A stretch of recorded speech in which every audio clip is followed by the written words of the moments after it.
Hello, क्या मेरी आवाज़ आ रही है? ठीक-ठाक आवाज़ आ रही है मेरी?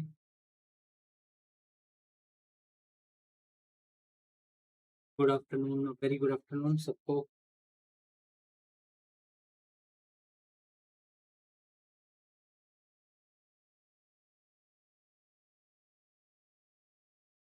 Good afternoon sir, good afternoon everyone.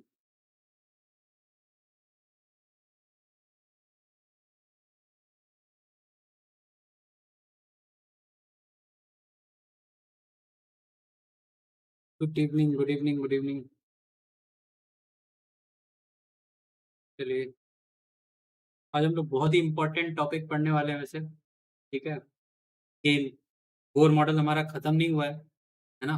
अभी उसमें हमारा जो एनर्जी का स्पेक्ट्रम वाला पोर्शन था, वो करना है हमें, ठीक है? That is very, very important. Question आते ही आते हैं, आप भी जानते हैं, ठीक है? आप प्रीवियस ईयर पेपर देख रहे होंगे, तो उसमें भी आपको दिखाई देगा कि बहुत सारे स्पेक्ट्रम के क्वेश्चंस बनते हैं, ठीक है?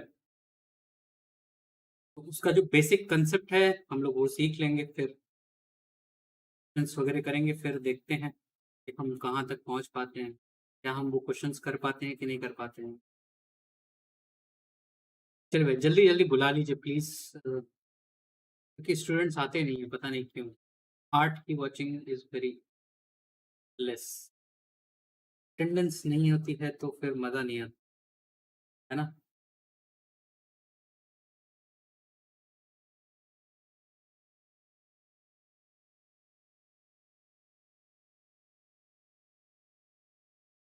जल्दी से बुला लीजिए लोगों को,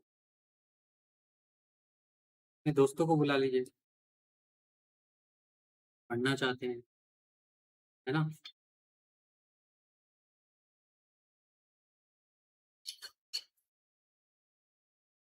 लोगों को थोड़ा मोटिवेट करिए कि इस प्लेटफ़ॉर्म से जुड़ें, कि ज़्यादा से ज़्यादा लोग, जितने ज़्यादा लोग जुड़ेंगे उतना अच्छा है। क्लियर? जल्दी, जल्दी, जल्दी। Good evening Umesh.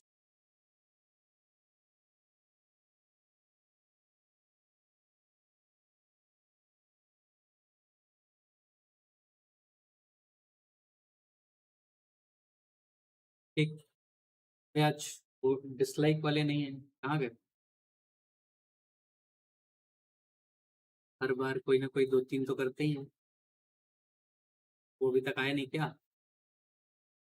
चलिए, शुरू करते हैं। प्लीज़ लोगों को बोला करिए टाइम पे जॉइन हो जाया करें, ताकि हम लोग काम कर सकें, ठीक है?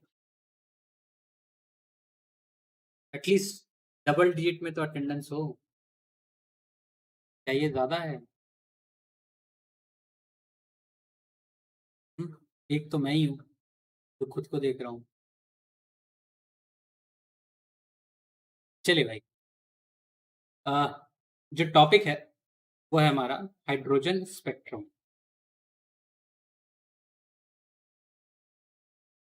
ठीक है? और मैंने कहा था कि थोड़ा-सा एनसीईआरटी पढ़ के रखिएगा। कितने लोगों ने एनसीईआरटी पढ़ी? इसमें किसी ने एनसीईआरटी पढ़ी कि नहीं पढ़ी? हाइड्रोजन स्पेक्ट्रम वाला जो क्वेश्चन था, बस उतना ही पढ़ना था। कितने लोगों ने वो स्पेक्ट्रम जो है, वो पढ़ा? Good afternoon sir, good afternoon. कितने लोगों ने स्पेक्ट्रम वाला पोर्शन एनसीईआरटी से पढ़ा? ईमानदारी से बताएँ, पढ़ा? चलिए। अच्छा, कितने लोगों ने जो लास्ट वाला क्वेश्चन था लास्ट लेक्चर का, वो किया और उनसे हो गया? जल्दी बताइए।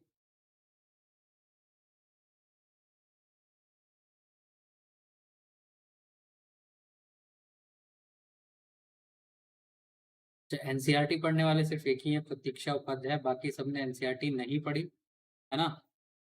और होमवर्क तो 1-2 लोगों ने किया है, हो गया सर, ठीक है। Pallavi Patel, good afternoon sir, good afternoon, very good afternoon. चलिए, हो गया। हो गया तो बहुत अच्छी बात है। हो गया तो बहुत अच्छी बात है। ऑप्शन ए उसका आंसर होगा, है ना?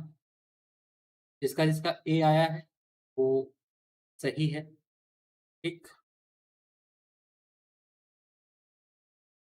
कंप्लीटेड सर, बहुत बढ़िया, अच्छी बात है। चलिए, तो हम लोग आज पढ़ने वाले हैं हाइड्रोजन स्पेक्ट्रम के बारे में, ठीक है? और इसमें कुछ फ़ॉर्मूलेज़ आएँगे, ठीक? और साथ में हमें एक और बेसिक कांसेप्ट समझना होगा कि अ, जो हमारा नंबर ऑफ स्पेक्ट्रल लाइन वाले क्वेश्चन होते हैं ना, वो भी हमें सीखने हैं, ठीक है? किस तरह से किए जाते हैं और किस केस में क्या किया जाएगा, ठीक है? तो यहाँ पे सबसे ज़्यादा ध्यान देने वाली बात यही होगी कि आप कंसेप्ट समझिए, ठीक है? फ़ॉर्मूले मत रटिए, फ़ॉर्मूले वाला जो पोर्शन है ना, वो सिर्फ़ और सिर्फ़ वैल्यू याद करने वाला है, बाकी सब तो सेम होगा, ठीक है? आपने भी देखा है, हम भी देख रहे हैं, ठीक है? कि वैल्यू ही चेंज हो रही है, जो कांस्टेंट है बस उसकी वैल्यू चेंज हो रही है, कब? जब हम यूनिट चेंज कर रहे हैं, ठीक है? तो अगर आपको वो याद हो गया तो आपको फ़ॉर्मूला याद है, वैसे भी कोई दिक्कत नहीं है, ठीक है? सब में आपको याद हो जाएगा। चलिए, होमवर्क वाला क्वेश्चन हो गया, बहुत बढ़िया। तो हाइड्रोजन स्पेक्ट्रम हमें पढ़ना है, तो सबसे पहली चीज़ क्या पढ़ेंगे हम लोग? ये स्पेक्ट्रम क्या होता है ना? तो आपने बचपन में एक क्वेश्चन किया है, सॉरी, एक प्रैक्टिकल किया है कि आप एक व्हाइट लाइट को एक प्रिज़्म से गुज़ारते हो और उस प्रिज़्म में से अलग-अलग कलर्स की लाइट जो होती हैं, वो विबग्योर वाली निकलती हैं। है कि नहीं? 1, 2, 3, 4, 5, 6 ऐसा निकलता है, ठीक है? तो ये तो हमारी व्हाइट लाइट थी, ठीक है? तो ये व्हाइट लाइट एक्चुअल में क्या थी? एक कंस्टिट्यूट कर रही थी किसको? एक डिफरेंट वेवलेंथ्स के लाइट्स। यहाँ पे वेवलेंथ क्या हो गए? डिफरेंट थे। डिफरेंट वेवलेंथ्स की लाइट, ठीक है? या उसके फोटॉन्स होंगे, ठीक है? व्हाइट लाइट क्या होता है? फोटॉन होता है, पूरा पूरा पार्टिकल होगा, ठीक है? उस फोटॉन में से अलग-अलग वेवलेंथ जो है वो अलग-अलग वेवलेंथ्स के फोटॉन्स जो है वो अलग-अलग निकल रहे थे। इस डिफरेंट वेवलेंथ के इस डिफरेंट वेवलेंथ्स के पैटर्न को बोलते हैं हम लोग spectrum. This is called spectrum, ठीक है? इसके पैटर्न को बोलते हैं हम लोग, याद रखिए, पैटर्न को हम लोग बोलते हैं स्पेक्ट्रम। क्लियर? ये चीज समझ में आई? स्पेक्ट्रम मतलब समझ में आना चाहिए, पहली चीज तो यही है, क्योंकि आप लोग सिर्फ फॉर्मूला रटने के चले जाते हैं, फिर कंसेप्ट समझते नहीं, फिर गलती होती है, ठीक है? ये क्लियर हुआ कि नहीं? जो डिफरेंट वेवलेंथ या डिफरेंट फ्रीक्वेंसी के पैटर्न्स होते हैं, उसको हम लोग बोलते हैं स्पेक्ट्रम। क्लियर है? यहाँ तक क्लियर हुआ तो जल्दी बताइए।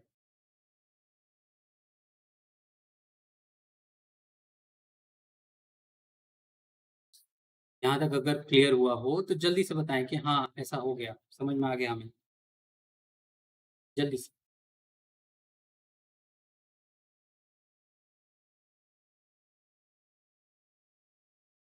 चलिए, एक को तो समझ में आ गया, है ना?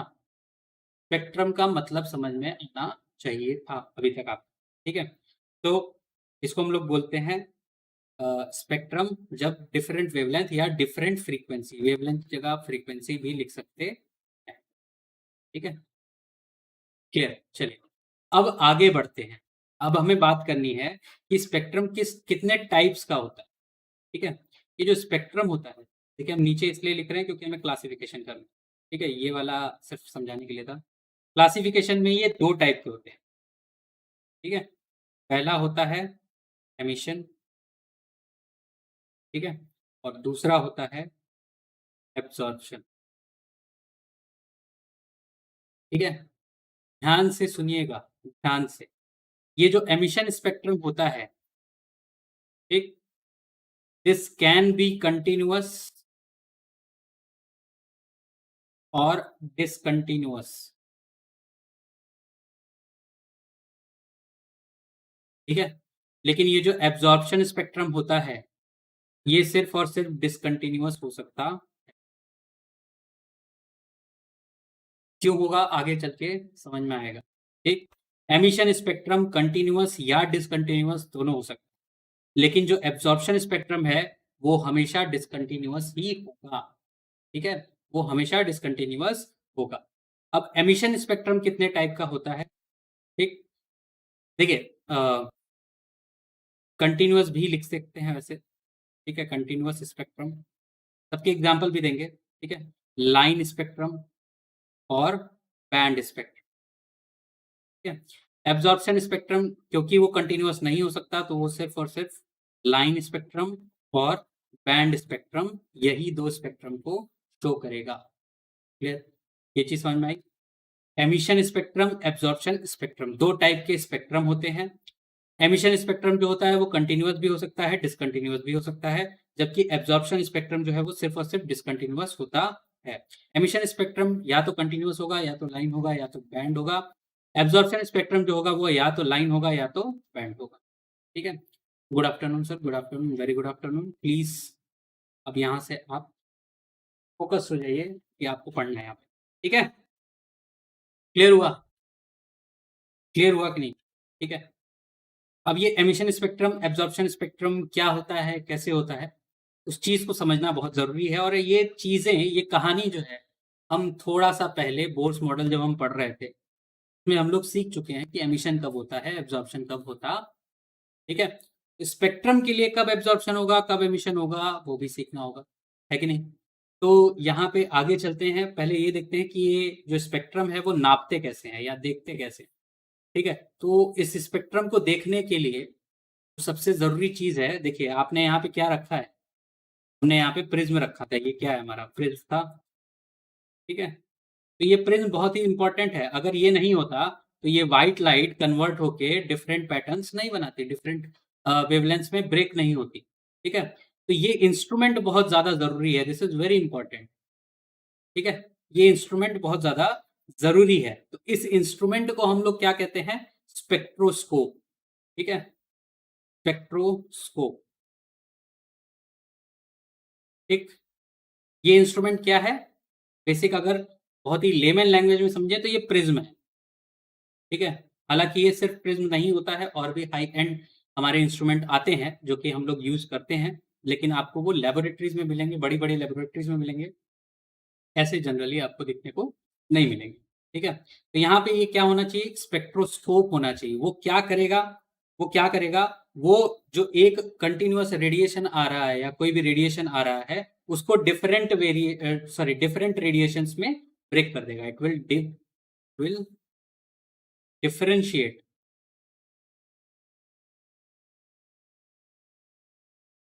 एन इनकमिंग रेडिएशन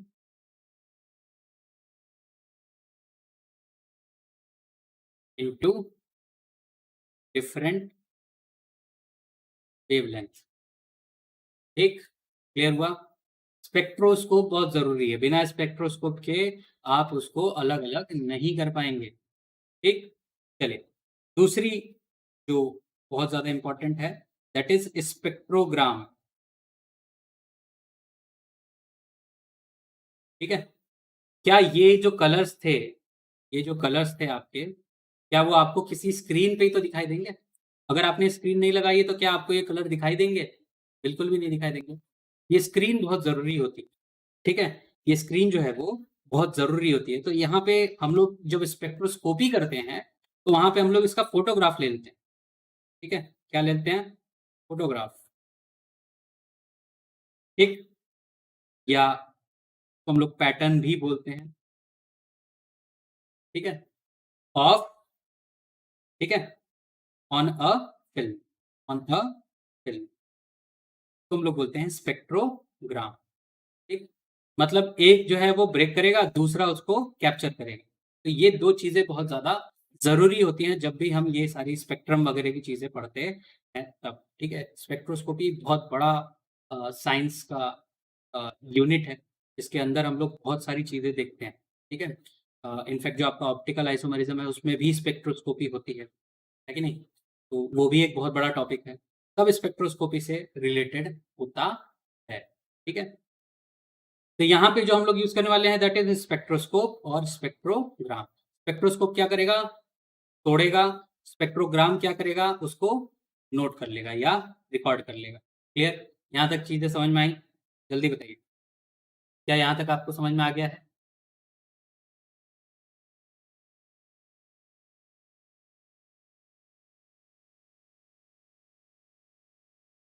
जल्दी से बताइए, जल्दी, फटाफट।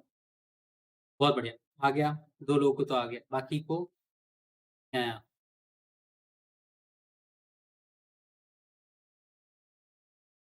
चलिए। तो अब हमें बात करनी है जो 2 टाइप के हमारे स्पेक्ट्रम थे, कौन-कौन से थे? एमिशन था और एब्जॉर्प्शन था। तो सबसे पहले हमें एमिशन स्पेक्ट्रम के बारे में डिस्कशन करना होगा। एमिशन स्पेक्ट्रम, ठीक है? एमिशन स्पेक्ट्रम के बारे में। एमिशन स्पेक्ट्रम कैसे होगा? एमिशन स्पेक्ट्रम कैसे होगा? हमने बात की थी जब हम बोर्स मॉडल पढ़ रहे थे, तो हमने 2 एनर्जी लेवल ऐसे बनाए थे, है कि नहीं? ठीक है? और हमने कहा कि आपको एमिशन करना है, ठीक है? एमिशन कब होगा? इस इस एनर्जी लेवल यानी कि delta N, sorry delta E N, ये हमारा क्या है? डेल्टा ई एन है। ये N equals to N one है, ये N equals to N two है, ठीक है? इन एनर्जी लेवल्स के बीच में हमने ये बताया था कि ये तो हमारा क्वांटाइज्ड होता है यानी कि फिक्स्ड होता है, ठीक है? तो जब ये फिक्स्ड है, जब ये फिक्स्ड है, इसका मतलब यहाँ इसके बीच में जो एनर्जी गैप है, जो कि किसके बराबर होगा? एच न्यू के बराबर होगा। तो उसका न्यू भी क्या होगा? फिक्स्ड होगा। एक फिक्स्ड फ्रीक्वेंसी की जो लाइट है, वही या तो ये एब्जॉर्ब करेगा या तो ये बाहर एमिट कर देगा, ठीक है? तो मान लेते हैं फोटोन, सॉरी हमारा जो इलेक्ट्रॉन है वो हमारा एक्साइटेड स्टेट में है। कहाँ है? एक्साइटेड स्टेट में। इसको कहाँ आना होगा? लोअर एनर्जी स्टेट में आना पड़ेगा। कहाँ आना पड़ेगा? लोअर एनर्जी स्टेट में। क्योंकि वो हायर एनर्जी स्टेट में है, तो क्योंकि वो हायर एनर्जी स्टेट में है तो वो ज्यादा देर नहीं रह सकता, तो वो क्या करेगा? नीचे की तरफ आएगा। तो जब नीचे की तरफ आएगा तो उसको क्या करना पड़ेगा? इतनी अमाउंट की एनर्जी रिलीज करनी होगी, तभी तो इस एनर्जी लेवल तक पहुंचेगा, तभी तो इसके एनर्जी लेवल तक पहुंचेगा, N is equal to N one के एनर्जी लेवल तक पहुंचेगा, ठीक है? तो जब यहाँ पे पहुंचना होगा तो उसको इस this amount of energy release करनी पड़ेगी। अब ये रिलीज किस फॉर्म में होगी? तो एक रेडिएशन निकलेगा इसमें से, इसमें से रेडिएशन निकलेगा, जिसकी जो किस एनर्जी का होगा? H new. और ये जो एच न्यू है वो किसके बराबर होगी? डेल्टा ई एन के बराबर होगी, ठीक है? क्लियर? तो जब ये एमिट करेगा, ये क्या हुआ हमारा? एमिट किया, तो ये जो रेडिएशन निकला, ये जो रेडिएशन निकला, ये कौन सा रेडिएशन था? एमिशन रेडिएशन था, ठीक है? अब अगर हम इसको किसी स्क्रीन पे कैप्चर कर लेते हैं, ठीक है? ये अगर हमारा स्क्रीन है, इस पे अगर हम कैप्चर कर लिए, तो यहाँ पे जो स्पेक्ट्रम मिलेगा, जो अलग अलग फ्रीक्वेंसीज की चीजें मिलेंगी, जो हमने स्पेक्ट्रोस्कोपी बीच में लगा दी है, बीच में हमने स्पेक्ट्रोस्कोप लगा दिया, फिर इसको फिल्म पे कैप्चर कर लिया, तो यहाँ पे जो हमें पैटर्न मिलेगा, इसको हम लोग बोलेंगे एमिशन पैटर्न। एमिशन पैटर्न, ये क्लियर हुआ? कितने लोगों को ये समझ में आया?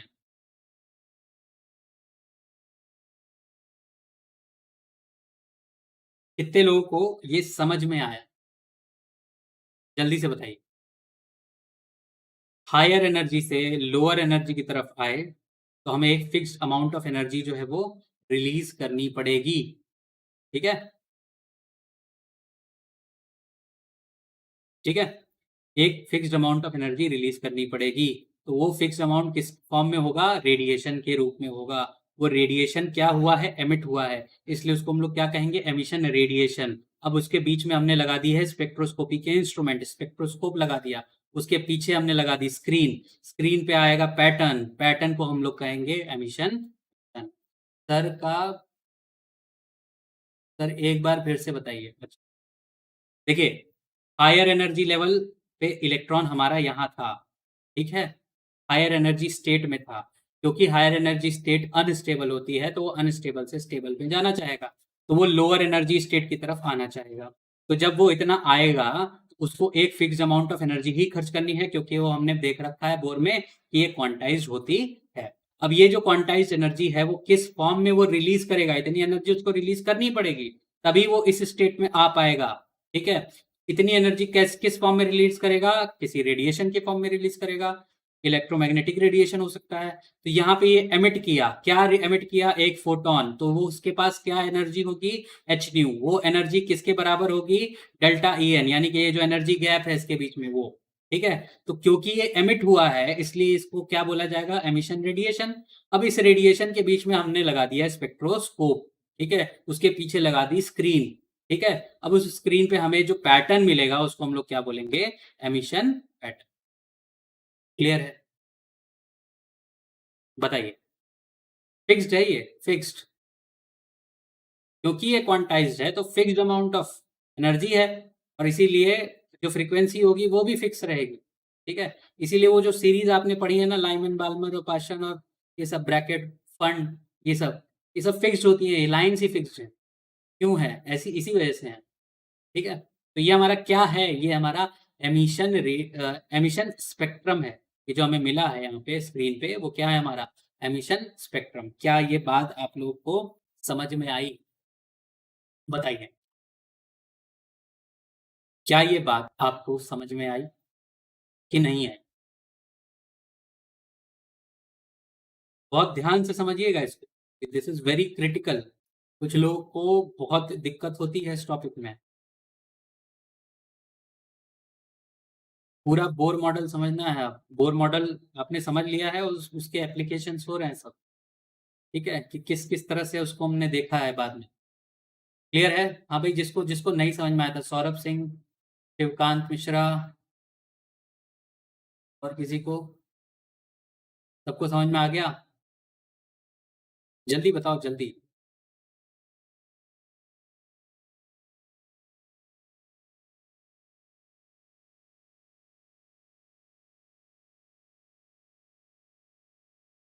जल्दी बताओ भाई, जिसको नहीं आया था उसको आ गया कि नहीं आया? चलिए, आ गया है, मैक्सिमम लोगों को आ गया है अब, ठीक है।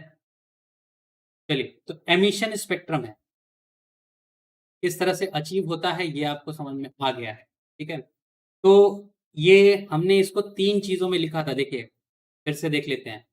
यहाँ पे हमने इसको तीन चीजों में लिखा था, या तो ये कंटिन्यूअस हो सकता है, ठीक है, या तो ये लाइन में होगा, या तो ये बैंड में होगा, ठीक है। तीन तीन स्पेक्ट्रम थे ना, तो तीनों स्पेक्ट्रम किस तरह से मिलेंगे, ठीक है।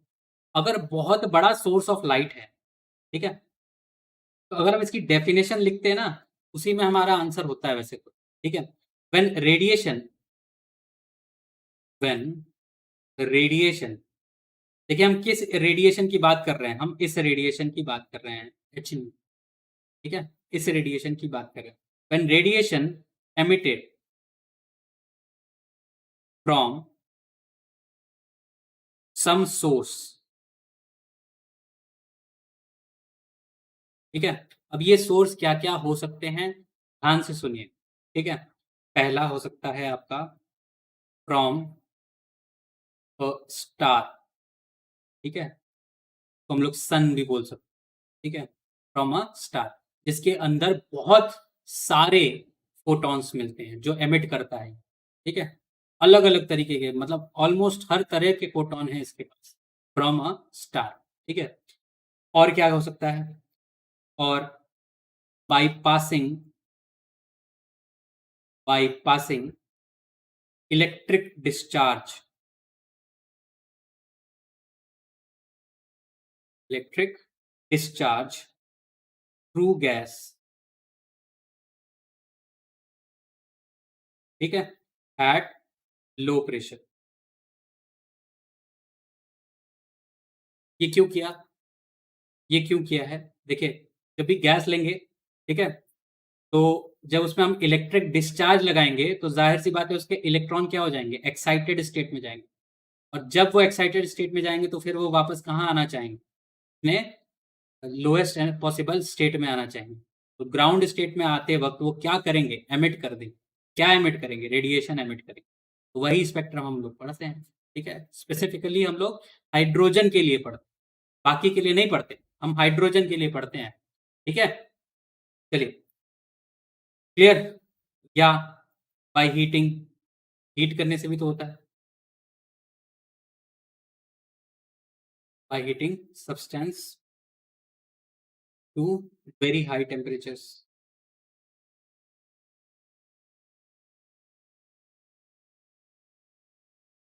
ठीक है। तो तो ये तीन चीजें बहुत ज्यादा इंपॉर्टेंट होती हैं, ठीक है। या तो वो सोर्स कहाँ से आ सकता है, स्टार से आ सकता है, जिसके पास बहुत सारे हमारे क्या है, फोटॉन्स हैं। अब ऐसा अगर हुआ कि किसी स्टार से आ रहा है, ठीक है, तो स्टार भी क्या कर रहा है, एमिट ही तो कर रहा है। स्टार भी क्या कर रहा है, एमिट कर रहा है। तो वो जो हमारे पास आ रहा है, ठीक है, जो स्टार से निकल के हमारे पास आ रहा है, वो स्टार के लिए क्या है, एमिशन है, ठीक है। और इसीलिए उसको हम लोग उसका एमिशन स्पेक्ट्रम बोलेंगे। और वो स्पेक्ट्रम कैसा होगा, कंटिन्यूअस होगा। कैसा होगा, कंटिन्यूअस होगा, उसमें ब्रेक नहीं होता है, ठीक है। कंटिन्यूअस मतलब कि पर्टिकुलर एक भी वेवलेंथ या एक भी फ्रीक्वेंसी उसमें मिसिंग नहीं होती है। कंटिन्यूअस स्पेक्ट्रम मतलब continuous spectrum means no wavelength और frequency is missing in a particular range, in a particular range। एक पर्टिकुलर रेंज ले लो, उसमें से कोई भी वेवलेंथ, कोई भी फ्रीक्वेंसी, एक बड़ी रेंज होनी चाहिए, छोटी सी नहीं। ऐसा मत बोलना कि 402 से लेके 405 माइक्रोमीटर में कोई फ्रीक्वेंसी या कोई भी सॉरी कोई वेवलेंथ जो है वो मिसिंग नहीं है, तो उसको हम लोग कंटिन्यूअस नहीं बोलेंगे। हाँ, अगर 400 से लेके 200 तक, 400 से लेके 500 तक, 600 तक, 800 तक, 1000 तक, अगर वो कोई भी जो वेवलेंथ है वो मिसिंग नहीं है, उस केस में हम लोग उसको बोलेंगे कि वो कंटिन्यूअस स्पेक्ट्रम है, ठीक है। क्लियर। इस पास्ट यहाँ पे लिखेंगे, इस past directly, is passed directly from spectroscope, from spectroscope, ठीक है, then on a spectrogram, then on a spectrogram, ठीक है। the spectrum is called the spectrum is called emission spectrum। बहुत ही ध्यान से इन चीजों को समझिए, ठीक है। यहीं पे क्वेश्चंस जो होते हैं वो टिपिकल हो जाते हैं, डिफिकल्ट लगते हैं। याद रखिए, when radiation emitted from some source. अब ये सोर्स कौन से हो सकते हैं, या तो स्टार हो सकता है, या तो वो इलेक्ट्रिक डिस्चार्ज होगा किस में से, गैस में से एट लो प्रेशर, या उसको हीट कर दें किसी चीज, ठीक है। तो उसको अगर हम उस एमिशन को, उस रेडिएशन को अगर हम इससे पास कराते हैं स्पेक्ट्रोस्कोप से और फिर स्पेक्ट्रोग्राम में, तो उस स्पेक्ट्रम को हम लोग बोलते हैं एमिशन स्पेक्ट्रम, ठीक है। और कंटिन्यूअस स्पेक्ट्रम क्या होता है, जिसमें कोई भी वेवलेंथ या फ्रीक्वेंसी जो है वो मिसिंग नहीं होती है किसी पर्टिकुलर रेंज में से, ठीक है। तो याद रखिए, जब भी हम स्टार से लेंगे तो उसको हम लोग कंटिन्यूअस स्पेक्ट्रम ही बोलेंगे। जो हमारी व्हाइट लाइट है वो क्या है, वो हमारी कंटिन्यूअस स्पेक्ट्रम है, क्योंकि उसमें से कोई भी वेवलेंथ जो होती है वो मिसिंग नहीं होती है। क्या आपको रेड के बाद सीधे ऑरेंज ही मिलती है, नहीं, उसके बीच की भी फ्रीक्वेंसीज, उसके बीच की भी जो वेवलेंथ होती है वो मिलती है कि नहीं। तो वो हमारा क्या है, कंटिन्यूअस स्पेक्ट्रम, ठीक है। ऐसी चीजों को हम लोग कंटिन्यूअस, क्यों, वो व्हाइट लाइट आ कहाँ से रही है, सोर्स हमारा क्या है, स्टार है, बड़ा लाइट है, ठीक है, उसको हम लोग बोलेंगे कंटिन्यूअस स्पेक्ट्रम है। हालांकि जब हम गैस वगैरह से यूज करते हैं, मॉलिक्यूल वगैरह लगाते हैं, या एटम वगैरह लगाते हैं, उनमें से पास करते हैं, तो वो कंटिन्यूअस नहीं रह पाता है, ठीक है। क्यों नहीं रह पाता है वो हम समझेंगे। इतना क्लियर हुआ, ये चीज क्लियर हुई कि नहीं हुई। एमिशन स्पेक्ट्रम मतलब तो आप समझ गए थे कि किस तरह से होता है, ये चीज आपको समझ में आ गई होगी, है ना। ये चीज तो आपको क्लियर हो गई होगी, ठीक। एमिशन स्पेक्ट्रम कैसे होता है, हायर स्टेट से लोअर स्टेट की तरफ आया, ठीक, तो उसको एक फिक्स्ड अमाउंट ऑफ एनर्जी जो है वो रिलीज करनी पड़ेगी। अब वो किस फॉर्म में रिलीज करेगा, कोई एक फोटोन एमिट करेगा तो क्या होगा, वो एमिशन होगा। एमिशन में रेडिएशन होगा, उस रेडिएशन को हम किससे पास कराएंगे, स्पेक्ट्रोस्कोप से। उसको एक स्क्रीन पे हम कैप्चर करेंगे तो हमें एक पैटर्न दिखाई देगा, उसको हम लोग बोलेंगे एमिशन पैटर्न है, ठीक है, एमिशन स्पेक्ट्रम है, ठीक। क्लियर। अब ये कैसे-कैसे आ सकते हैं? या तो ये किसी सोर्स, कौन-सा सोर्स हो सकता है? स्टार, या तो इलेक्ट्रिक डिस्चार्ज, या तो फिर हाई टेम्परेचर, ठीक है? जिसकी वजह से वो इलेक्ट्रॉन जो है वो एक्साइटेड स्टेट में पहुँच जाएगा। जब वो एक्साइटेड स्टेट में पहुँचेगा तो लोअर स्टेट में आना चाहेगा, लोअर स्टेट में आते वक़्त वो रेडिएट कर देगा, रेडिएट करेगा तो हमें क्या मिलेगा? एमिशन स्पेक्ट्रम, ठीक है? क्लियर? बताएँ, यहाँ तक सबको समझ में आया कि नहीं आया?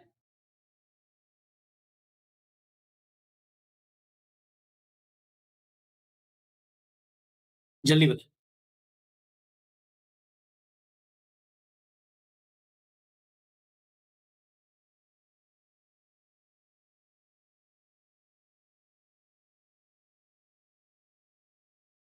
सबको समझ में आ गया? ठीक है? चलिए, अब समझते हैं लाइन स्पेक्ट्रम और बैंड स्पेक्ट्रम में क्या डिफरेंस आता है, ठीक है? आ गया सर, बहुत बढ़िया, आना भी चाहिए, ठीक है?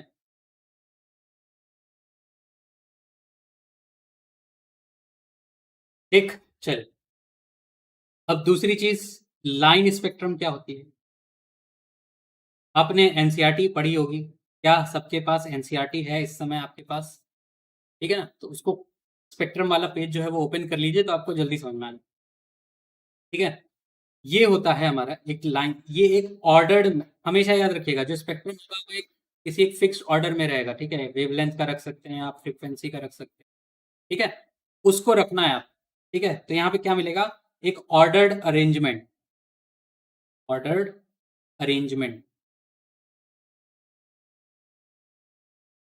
ठीक? किसका? किसका? ऑफ लाइन्स, ऑफ लाइन्स, ठीक? Clear? Of particular wavelength, of particular wavelength, wavelength यानी कि लैम्ब्डा, ठीक है? सेपरेटेड बाय,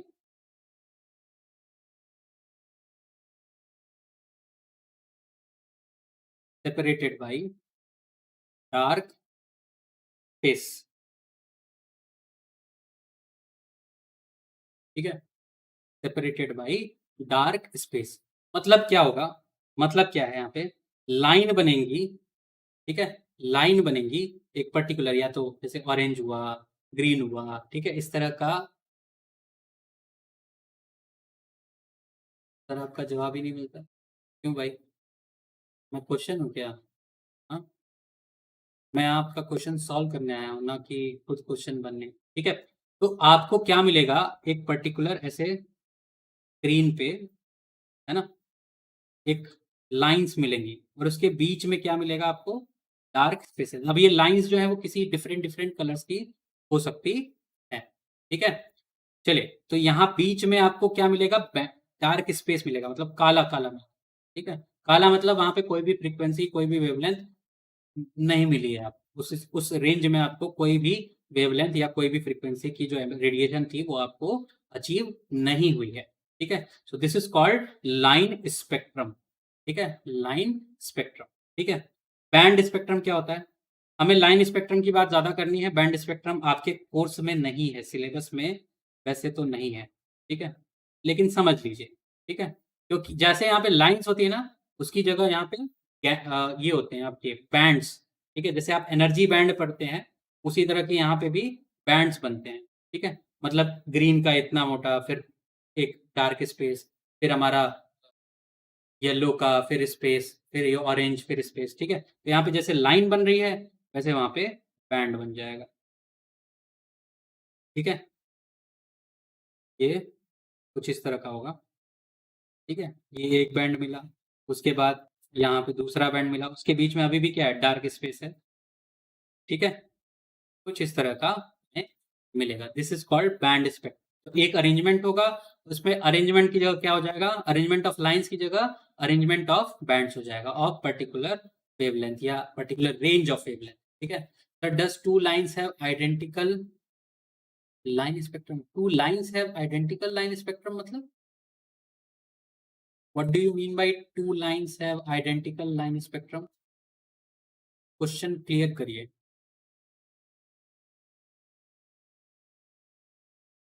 कौन सी लाइंस की बात कर रही हैं? ठीक है, तो ये होता है हमारा बैंड स्पेक्ट्रम। ठीक, चलिए। टू एलिमेंट्स, टू एलिमेंट्स नहीं, वो एक अलग चीज हो जाती है, कभी भी नहीं होता ऐसे। तो जब भी हम स्पेक्ट्रोस्कोपी करते हैं, ठीक है, तो स्पेक्ट्रोस्कोपी में कभी भी ऐसा नहीं होगा कि आपको एक आइडेंटिकल चीजें मिले। ठीक है, अगर एलिमेंट्स ले रहे हैं, ठीक है? वो नहीं आएगा। दो कंपाउंड्स का भी नहीं आता जल्दी। ठीक है, अलग अलग कहीं ना कहीं एक डिफरेंस आ जाता है, छोटा सा होगा लेकिन होगा। ठीक, एलिमेंट्स का आइडेंटिकल लाइन स्पेक्ट्रम मिलना बहुत मुश्किल, बहुत मुश्किल। ठीक है, एक्चुअल में इसको फिंगरप्रिंट भी बोला जाता है, फिंगरप्रिंट ऑफ एलिमेंट्स। सबका अपना अपना आइडेंटिकल स्पेक्ट्रम होता। ठीक है, very very rare, extremely rare. तो आसपास होगा बट वैसे नहीं मिलेगा, एग्जैक्ट नहीं मिलेगा कभी भी। ठीक है, आसपास होगा। ठीक है, क्लियर, ये चीज समझ में आया? लाइन स्पेक्ट्रम क्या है, बैंड स्पेक्ट्रम क्या है, कोई दिक्कत इसमें? जल्दी से बताएं।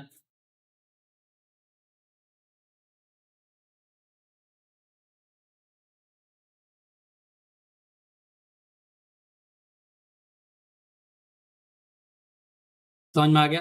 चलिए आगे बढ़ते हैं और थोड़ा सा को लाइमन बाल्मर ये सब पढ़ा दे, है ना। देखिए, हम पढ़ रहे हैं क्या, एमिशन स्पेक्ट्रम। याद रखिए, हमेशा याद रखिए, एमिशन स्पेक्ट्रम पढ़ रहे हैं।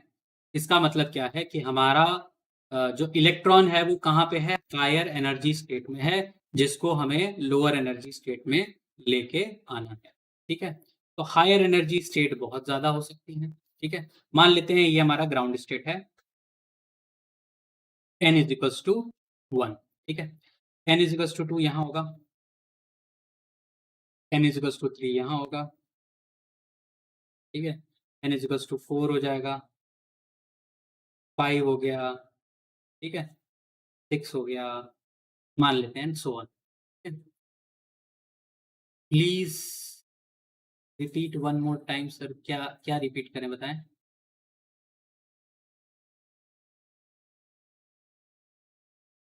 क्या रिपीट करें, जल्दी बताएं ताकि हम आगे बढ़े।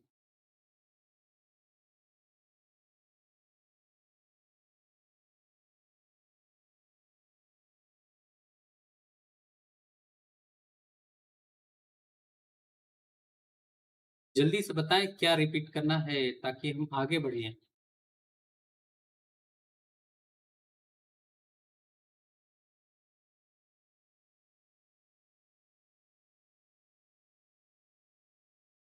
चलिए, तो जब भी हम मान लेते हैं यहाँ पे n is equals to n है, ठीक है, तो जब भी याद रखिएगा, जब भी हम हायर एनर्जी स्टेट से कहाँ तक आए, n is equals to 1, band spectrum क्या है, अरे बैंड एक रेंज होगी। ठीक है, मान लेते हैं ग्रीन है, ठीक है, तो ग्रीन में भी एक रेंज होती है ना, मतलब ग्रीन सपोज करो 400 से शुरू होता है और 450 पे खत्म होता है, तो मान लेते हैं 400 से लेके 420 तक का हमारा जो बैंड था वो मिला, उसके बाद एक डार्क स्पेस मिला क्योंकि वो हमें हमारे नहीं अचीव हुआ, उसके बाद फिर से ऑरेंज मिला या रेड मिला, इस तरह से।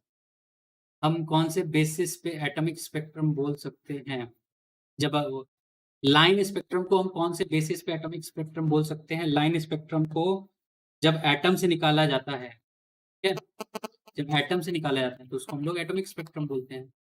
ठीक है, बैंड में यही होता है, एक पर्टिकुलर बैंड में मतलब एक पर्टिकुलर रेंज ऑफ वो मिलेगा हमें, लाइन सॉरी बैंड में कलर मिलेंगे। ठीक है, उसके बाद एक डार्क स्पेस, फिर एक अलग कलर, फिर एक डार्क स्पेस, फिर एक अलग कलर, फिर एक डार्क स्पेस, इस तरह से हमें मिलता है, इसी को कहते हैं हम लोग बैंड स्पेक्ट्रम। ठीक है, तो यहाँ पे याद रखिएगा, जब भी हम हायर एनर्जी स्टेट से, तो हायर एनर्जी स्टेट कहाँ कहाँ से हो सकता है, या तो n इजिकल्स टू 2 से n इजिकल्स टू 1 तक आए, 3 से 1 पे आए, 4 से 1 पे आए, ठीक है, या यहाँ से यहाँ तक आए, ठीक है।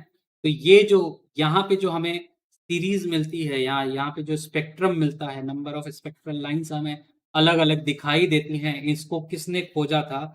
इसको खोजा था हमारे लाइमन साहब ने, ठीक है। इसलिए इसको हम लोग कहते हैं लाइमन सीरीज। तो जब भी आपसे लाइमन सीरीज की बात करें, उसमें आपको यही समझना है कि कहाँ से ला रहे हैं, हायर एनर्जी स्टेट से लोएस्ट एनर्जी स्टेट तक, यानी कि n इज इक्वल टू 1, ठीक है। अब नेक्स्ट क्या हो सकता है? हायर एनर्जी स्टेट से n इज इक्वल टू 2 तक लाना है, ठीक है। तो कहाँ कहाँ से आ सकता है? n इज इक्वल टू यहाँ से यहाँ तक, 4 से, 5 से, या हम किसी भी n से लेके आए, ठीक है। 1 से 2 नहीं जाना है, ठीक है, 2 से हायर ही होना चाहिए। ऐसी सीरीज ऐसे सीरीज को ऐसी सीरीज को हम लोग क्या कहेंगे? Balmer series. क्या कहेंगे? बाल्मर सीरीज, ठीक है। ये क्लियर हुआ? समझ में आया? अब नेक्स्ट हमारा क्या होगा? n इज इक्वल टू 3 तक लाना है, हायर एनर्जी स्टेट से n इज इक्वल टू 3 तक। तो 4, 5 से आ सकता है, ठीक है, 6 से आ सकता है, या n से आ सकता है, ठीक। क्या हुआ? चलिए, इसको हम लोग बोलेंगे क्या? पाशन सीरीज, ठीक। फिर n इज इक्वल टू 3 हो गया। अब n इज इक्वल टू 4, यहाँ से यहाँ, यहाँ से यहाँ, यहाँ से यहाँ, ठीक है। तो इसको हम लोग क्या बोलेंगे? ब्रैकेट सीरीज, ठीक है। फिर n इज इक्वल टू 4 तक हो गया, n इज इक्वल टू 5 तक लाएंगे तो फंड सीरीज, ठीक है। ज़्यादा इतना पढ़ना नहीं होता है वैसे तो, लाइमन बाल्मर और पाशन ब्रैकेट यहीं तक आता है फिर, ठीक है। फंड भी देख लीजिएगा, उसके आगे की भी अगर आप देखने हैं तो आप बिल्कुल, आपके पास किताबें हैं, आप देखते रहिए। बेसिक कंसेप्ट समझिए बस। हायर एनर्जी स्टेट से कहाँ तक लाना है वो याद होना चाहिए। लाइमन में कहाँ तक लाना है? n इज इक्वल टू 1 तक। बाल्मर में कहाँ तक लाना है? n इज इक्वल टू 2 तक। पाशन में कहाँ तक लाना है? n इज इक्वल टू 3 तक। और ब्रैकेट में कहाँ तक लाना है? n इज इक्वल टू 4 तक। फंड में जाएंगे तो आप 5 तक लाएंगे, ठीक है। क्लियर हो गया? यहाँ तक चीजें समझ में आई? एमिशन कहाँ से कहाँ होना है, ठीक, कहाँ तक होना है ये डिसाइडेड है, कहाँ से होना है ये नहीं पता होता, ठीक है, ये हमें निकालना पड़ता, ठीक। क्लियर है ये? बताएं, क्या ये चीज आपको क्लियर है? जल्दी से बताएं।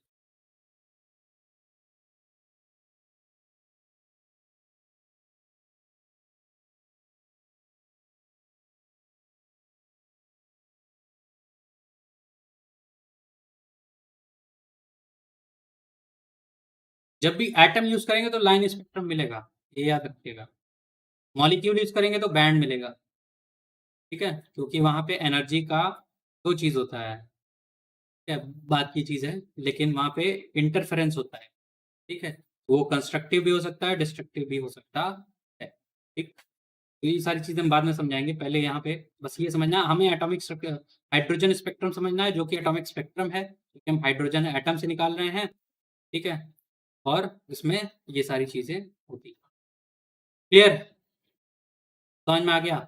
चलिए, 2 लोगों को तो समझ में आ गया, बाकी लोगों को शायद अभी तक नहीं आया है, ठीक है। चलिए, इसकी कैलकुलेशन करते हैं, इसका डेरिवेशन करते हैं, ठीक है।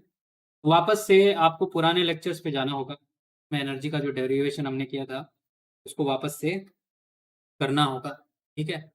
तो हमने क्या कर रखा था कि हमने एक एनर्जी स्टेट लिया था n is equal to n2, और एक एनर्जी स्टेट लिया था n is equal to n1 का, है कि नहीं?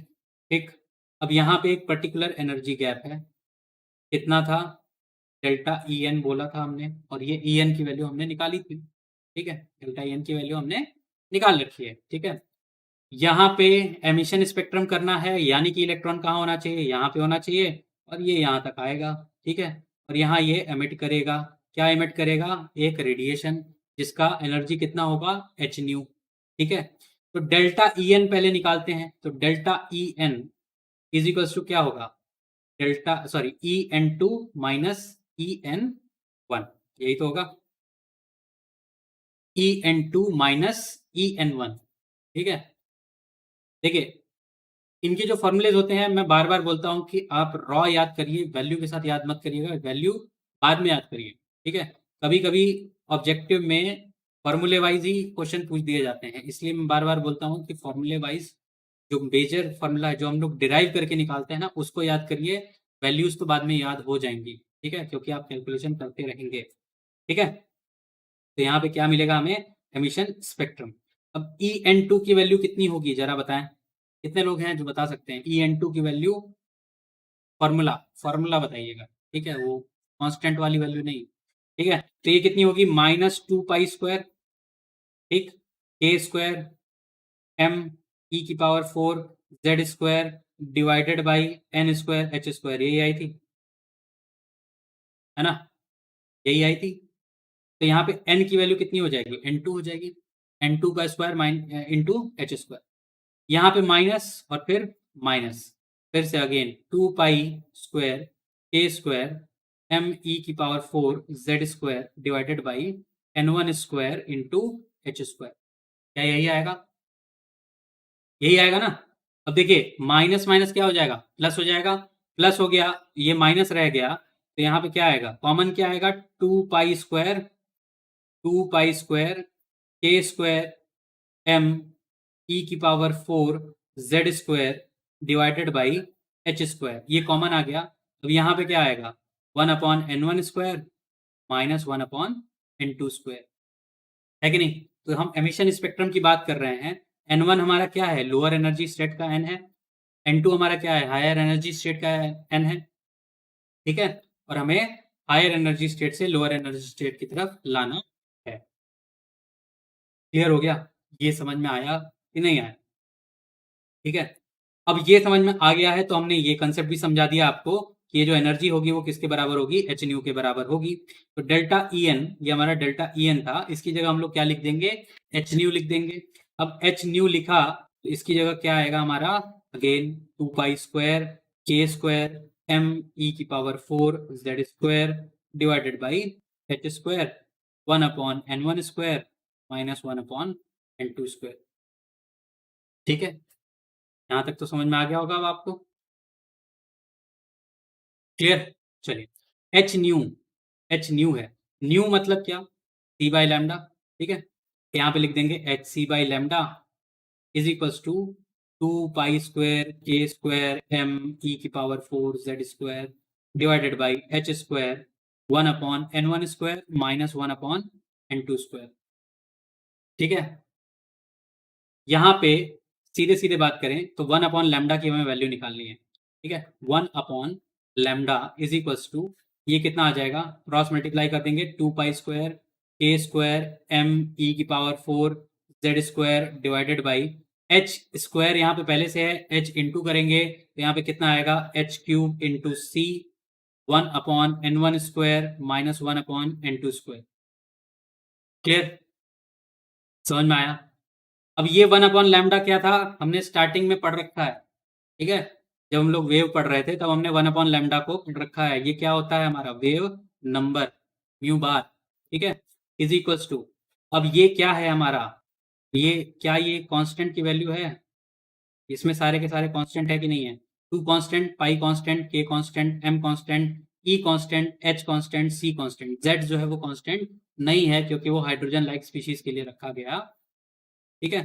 तो यहाँ पे हमें क्या मिला, यहाँ पे हमें क्या मिला, इसकी वैल्यू कितनी बनी, इसको हम लोग बोलेंगे रिडबर्ग कांस्टेंट, क्या बोलेंगे, रिडबर्ग कांस्टेंट, और इसकी वैल्यू कितनी होती है 109,677, ठीक है, into Z square 1/n1 square minus 1/n2 square, और इसकी यूनिट होगी सेंटीमीटर इनवर्स पर सेंटीमीटर, ठीक है। तो ये फॉर्मूला है which is very very important, this formula is very very very important।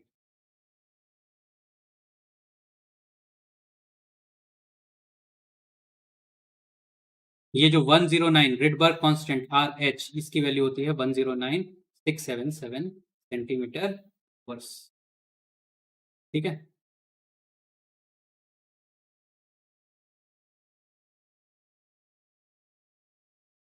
R H Z, हाँ आर एच जेड, सर आप बहुत ही अच्छा पढ़ाते हैं, धन्यवाद, बहुत बहुत धन्यवाद, आपको समझ में आना चाहिए, अच्छा और बुरा तो होता रहे, ठीक है। This is called Rydberg constant, क्या है ये, रिडबर्ग कांस्टेंट, ये पूरी कैलकुलेशन रिडबर्ग साहब ने खुद ही की थी, ठीक है। इसलिए कांस्टेंट का नाम भी उन्हीं के नाम पे रखा गया, ठीक। क्लियर। तो ये हमने क्या निकाला है, वेव नंबर। क्या है ये, वेव नंबर है, याद रखिए, बहुत इंपॉर्टेंट चीजें हैं ये। यूनिट समझिए, पर सेंटीमीटर, यानी कि वेव नंबर की बात कर रहे हैं हम लोग, ठीक है। अगर हमें एनर्जी निकालनी होगी, ठीक है, अगर हमें एनर्जी निकालनी होगी तो वो तो हम पहले ही निकाल चुके हैं। डेल्टा ई, डेल्टा ई कितना होगा, 13.6, 1/n1² माइनस 1/n2 स्क्वायर। अगर यहाँ पे जेड स्क्वायर है तो जेड स्क्वायर का मल्टीप्लाई इन इलेक्ट्रॉन वोल्ट पर एटम, ठीक है, या 1312 किलो जूल वाला, ठीक है। जैसा भी आपका क्या कहते हैं, क्वेश्चन में यूनिट दिया हो उसके हिसाब से आपको अप्लाई करना होगा। क्या ये चीज क्लियर है, कितने लोगों को यहाँ तक समझ में आया, जल्दी से बता दें हमें फटाफट। फिर हम एक बहुत ही मेजर टॉपिक की शुरुआत करेंगे यहाँ पे, नंबर ऑफ स्पेक्ट्रल लाइंस किस तरह से निकाली जाती हैं। जल्दी से बताएं कितने लोगों को समझ में आ गया, बहुत ही आसान चीज है ये।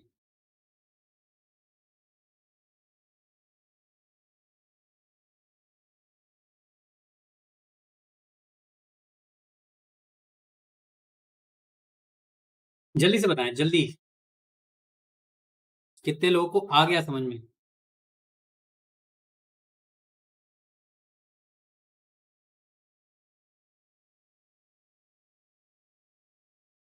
आ गया, एक को तो आ गया, बाकी लोग अभी थोड़ा सा समझ रहे हैं। कठिन है क्या, थोड़ा डिफिकल्ट है क्या, आ गया, इजी है ना, कंसेप्ट समझिए, कुछ नहीं है, ये सारी चीजें आप कर चुके हैं पहले, ठीक है।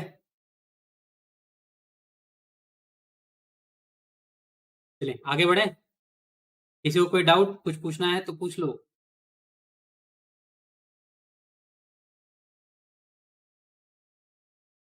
चलिए बहुत बढ़िया, सबको आ गया, जान के अच्छा लगता है कि आप लोग को समझ में आता है ना।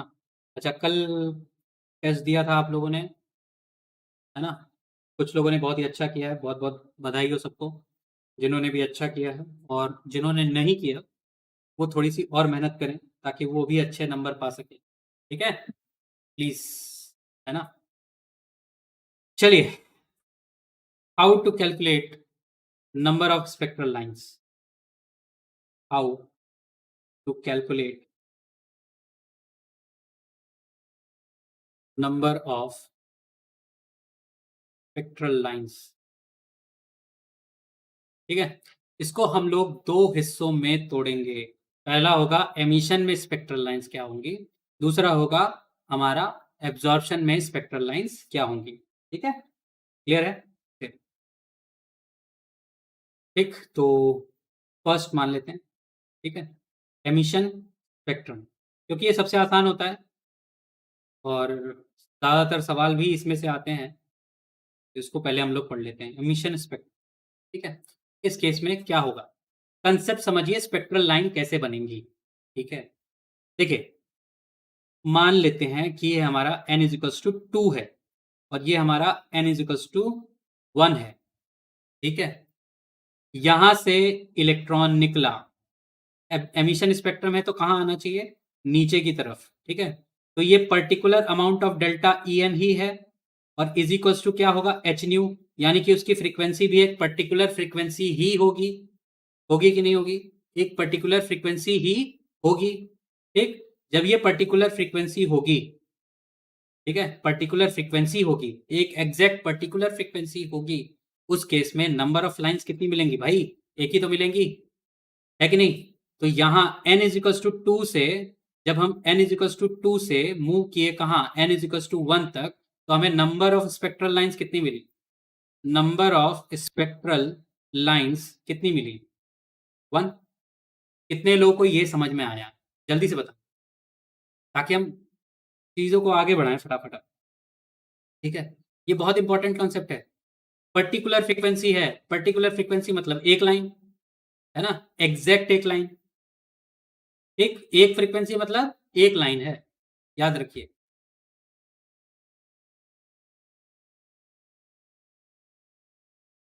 402 तो 402, 402.5 नहीं होगा, ठीक है, 1, हाँ बहुत बढ़िया 1, ठीक, क्लियर, चलिए बाकी लोग को भी आया है ना, ये बहुत इंपॉर्टेंट कंसेप्ट है इसीलिए मैं बार बार पूछ रहा हूँ, इसके बाद मैं फिर से n इक्वल्स टू 3 पे आ जाऊंगा मैं, इसीलिए मैं भूल रहा हूँ। चलो मैं मान लेता हूँ कि आप लोग को आ गया है, ठीक है। अब वापस से मुझे n इक्वल्स टू 3 है, यहाँ पे n इक्वल्स टू 2 है, और ये n इक्वल्स टू 1। इस केस में नंबर ऑफ स्पेक्ट्रल लाइंस कितनी होंगी, ठीक है। तो जाहिर सी बात है, इलेक्ट्रॉन कहाँ है, n इक्वल्स टू 3 पे है, इलेक्ट्रॉन कहाँ है, n इक्वल्स टू 3 पे है, ठीक है। 3 से 1 पे लाना है, 3 से 1 पे लाना है, अमन कुमार गुप्ता एक बार और सर, ठीक। हमने कहा कि इलेक्ट्रॉन यहाँ पे है, इसको यहाँ तक लाना है, इस पोजीशन तक लाना है, ठीक है। इस पोजीशन तक लाना है, इसका मतलब कि एक पर्टिकुलर अमाउंट ऑफ एनर्जी ही लगानी है जो कि रिलीज होनी है, और वो जो रिलीज होगी वो किस फॉर्म में होगी, रेडिएशन के फॉर्म में। उस रेडिएशन की एनर्जी कितनी होगी, एच न्यू होगी। एच न्यू में जो फ्रीक्वेंसी है वो एक पर्टिकुलर फ्रीक्वेंसी ही होगी, क्योंकि ये जो एनर्जी है वो भी फिक्स्ड है। फिक्स्ड एनर्जी के लिए फिक्स्ड फ्रीक्वेंसी आएगी, ठीक है। तो अगर 2 से 1 पे आएंगे तो एक ही लाइन मिलेगी हमें, ठीक है।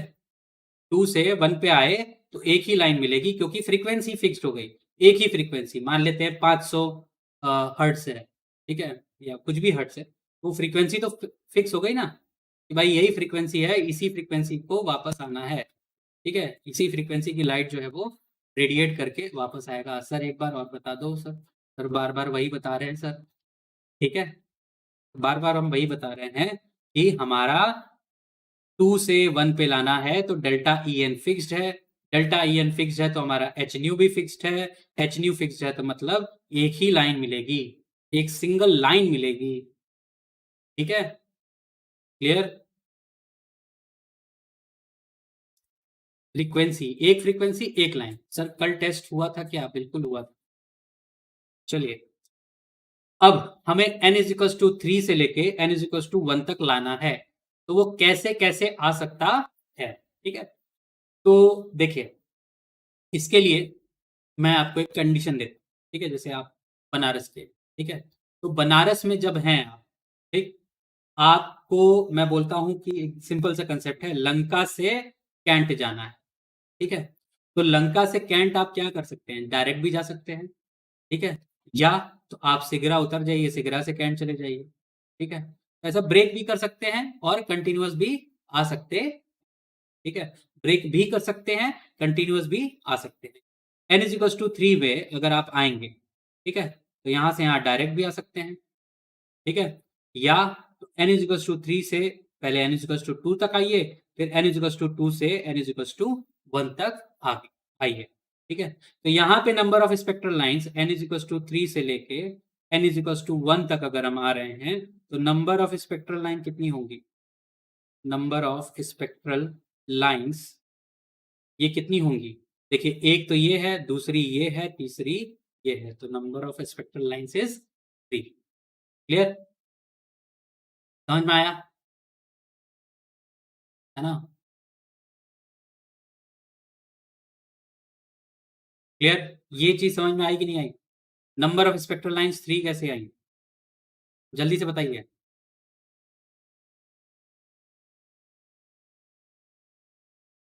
2, 2 क्यों भाई, 3 लाइन बना रहा हूं मैं तो, अरे भाई साहब कहाँ हो,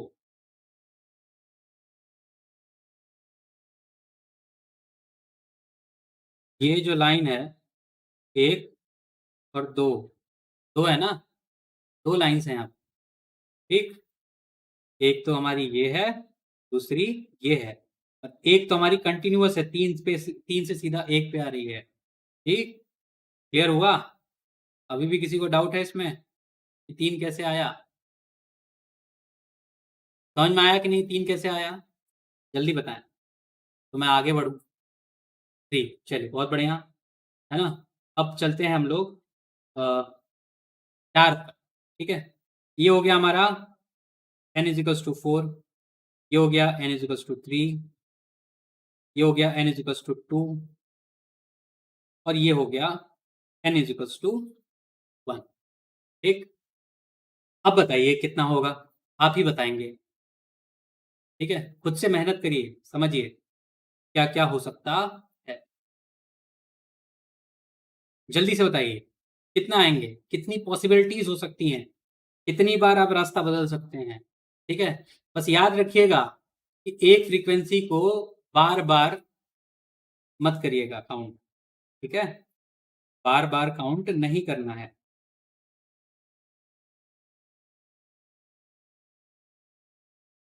एक फिक्स फ्रीक्वेंसी को बार-बार काउंट नहीं करना है। 4 अच्छा और कोई?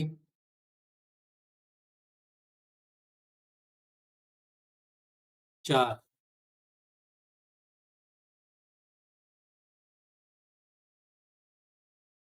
चलिए 4 सबका 4 आ रहा है।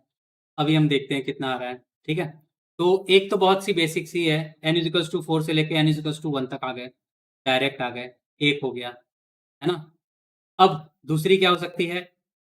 तो पूरा ही तोड़ दें, n=4 से 3 फिर 3 से 2 फिर 2 से 1 ये कर सकते हैं कि नहीं कर सकते? चलिए, यही 4 हो गई पहले तो, ठीक? अब क्या हो सकता है?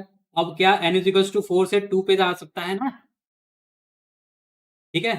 n=4 से n=2 तक तो आ सकता है, फिर 2 से 1 पे आएगा। लेकिन क्या हमने 2 से 1 को काउंट कर लिया है? तो क्या हम वापस से उसको काउंट करेंगे क्या? नहीं कर सकते, बिल्कुल भी नहीं कर सकते। ठीक है?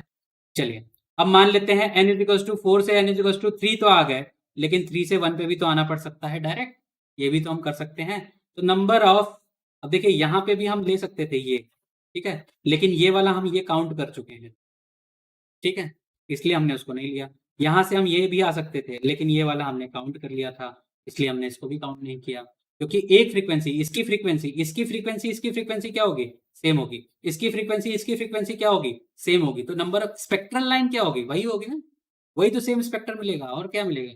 ठीक है? तो टोटल नंबर ऑफ लाइन्स कितनी मिली? 1, 2, 3, 4, 5, 6 नंबर ऑफ n=4 से लेके अगर हम n=1 तक जाते हैं, तो नंबर ऑफ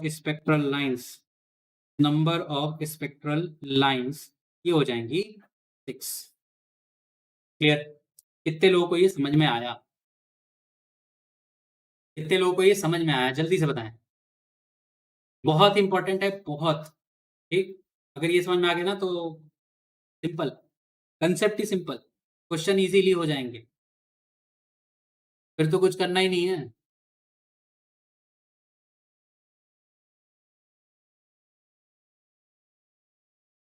बताएं कितने लोगों को ये समझ में आया कि यहाँ पे क्या हुआ?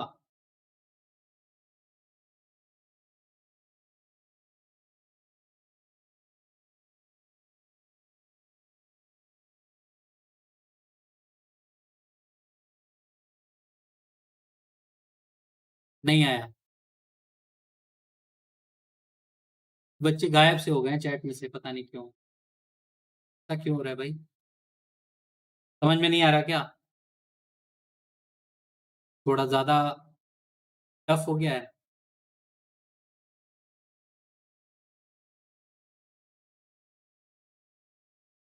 यस सर, एक ही 2-3 लोगों को क्यों समझ में आ रहा है, बाकियों को क्यों नहीं आ रहा है भाई? कुछ टफ है क्या? जल्दी बताएं, क्या नहीं समझ में आया वो पूछें, ताकि हम आपको उसको एक्सप्लेन कर सकें जल्दी से।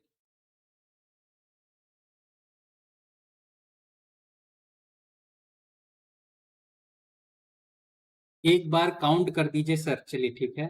देखिए, यहाँ पे 1 है ना? इस रेंज में 3 हमें पहले ही मिल चुकी हैं, यहाँ पे 1 और है और यहाँ पे 1 और है। तो 3 और 3 6 हो, ठीक है? n=4 से n=1 तक एक लाइन, फिर n=4 से n=3, फिर 3 से 2, फिर 2 से 1, फिर एक और लाइन मिलेगी हमें n=4 से n=2 तक। अब 2 से 1 हम पहले ही काउंट कर चुके हैं, इसलिए उसको काउंट नहीं करेंगे। और उसके बाद हम n=4 से 3 पे पहले ही काउंट कर चुके हैं, तो 3 से 1 पे डायरेक्ट काउंट कर लेंगे, तो टोटल हमें मिलेंगे 6। क्लियर है? अब n=5 से n=1 तक खुद से करिए, जल्दी से। n इज इक्वल्स टू 5 से n इज इक्वल्स टू 1 तक खुद से करिए, फिर हम एक आपको जनरल फॉर्मूला दे देंगे जिससे कि आपको इजीली कैलकुलेट करना आ रहा है।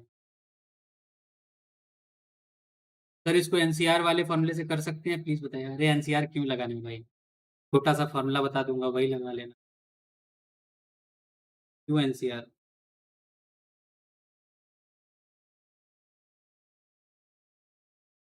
छोटा सा फॉर्मूला बता दूंगा, हो जाएगा।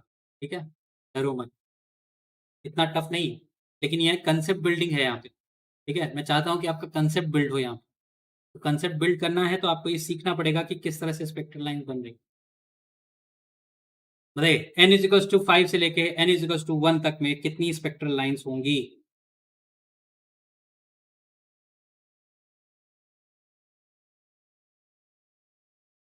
फटाफट सारे कैलकुलेशन समझिए, आराम से काउंट करिए और जल्दी बताइए, 2 मिनट है आपके पास। ठीक है, हमें आपको आंसर बताना है। n इज इक्वल्स टू 5 से अगर n is equals to 1 move कर रहे हैं तो नंबर ऑफ स्पेक्ट्रल लाइंस कितनी होंगी?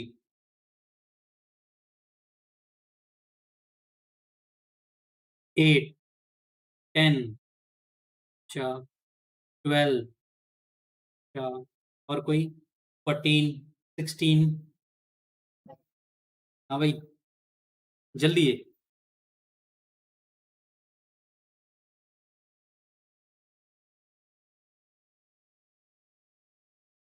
8,